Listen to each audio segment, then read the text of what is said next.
আজ সকালে বাড়ি থেকে ঢাকার উদ্দেশ্যে রওনা করলাম। আমাদের বাড়ির পাশেই বাঁশবাড়িয়া বাজারের ব্রিজ। এই ব্রিজের খালটি মধুমতি নদী থেকে উঠে এসেছে। ব্রিজ পার হয়েই বাঁশবাড়িয়া বাজার, অনেক পুরাতন বাজার। আশেপাশের সকল অঞ্চল থেকে এ বাজারে লোকজন বাজার করতে আসে।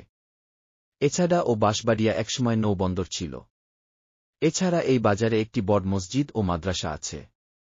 বাজার পেরিয়ে যাচ্ছিলাম, হঠাৎ দেখি কতগুলো মেয়ে আমার দিকে তাকিয়ে আছে। মজার কথা হলো, আমার এই ওয়েম রেনিগেট কমান্ডো মডেলের বাইকটি মনে হয় সবার ক্রাশ। যেখান দিয়েই যাই সবাই শুধু বাইকের দিকে হাঁ করে তাকিয়ে থাকে।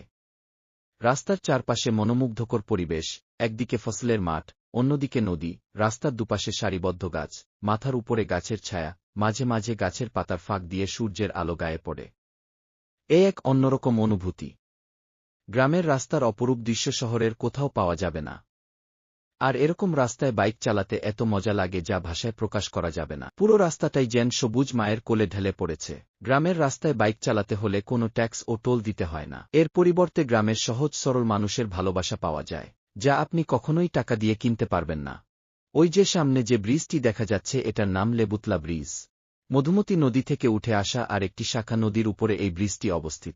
প্রতিদিন বিকেলে এই ব্রিজের প্রাকৃতিক সৌন্দর্য দেখতে অনেক লোকের সমাগম ঘটে।